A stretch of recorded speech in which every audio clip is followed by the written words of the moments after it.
πλευρά, δεδομένων των μεγάλων απουσιών του Βασιλιάδη και του Κορσανίτη, έχουν πάρει παραπάνω επιθέσεις και πρωτοβουλίες ο Χάτσερ και ο Ντούβνιακ και ο Μάρκοβιτς.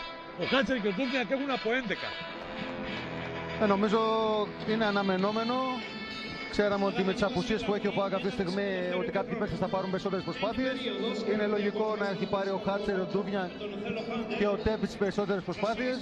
Από εκεί και πέρα περιμένουμε ένα ενδιαφέρον δεύτερο ημίχρονο. Ο Ολυμπιακός 38. Ρολ, Χάντερ, 49.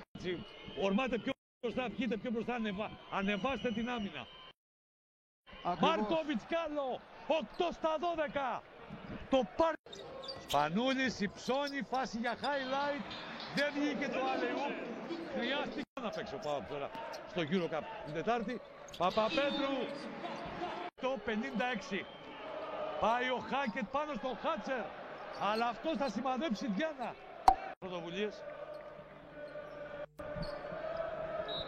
Είναι η επιτομή του αλτρουισμού πάντως ο Χάκετ όλες αυτές τις δουλειές που κάνει. Πολιτική και θάλασσα δηλαδή. Το βάζει ο Λοντζέσκι.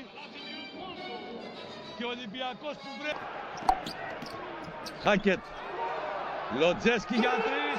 Καλάθι 3 πόντων στον ευνηδιασμό. Με τον Παπαπέτρου.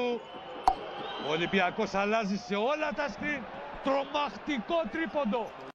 Ο Ολυμπιακός γυρίζει την μπάλα. Λοντζέσκι. Το follow από τον Τίτζο. Ο Αμερικανός εδώ του έφτασε μια σπιθαμή. Μπάλα τους άλλους πάει στα χέρια του. Αυτό που είπα. Θα πάρει όλες